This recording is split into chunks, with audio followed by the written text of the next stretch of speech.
A big pack of frozen strawberries was sleeping in my freezer for a while, so I decided to make jam out of it with just 3 ingredients. I have taken 1 kg frozen strawberries into a steve pot and adding 2 cups of sugar and juice of a lemon. I then give a good mix and let the sugar melt in low flame with lids on to fasten the process. I stirred it occasionally, and once the strawberries are soft, mashed it with a ladle.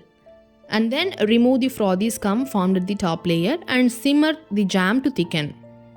To check the consistency, put a drop of jam on the plate. If it is thick like a gel and not runny, then your jam is ready.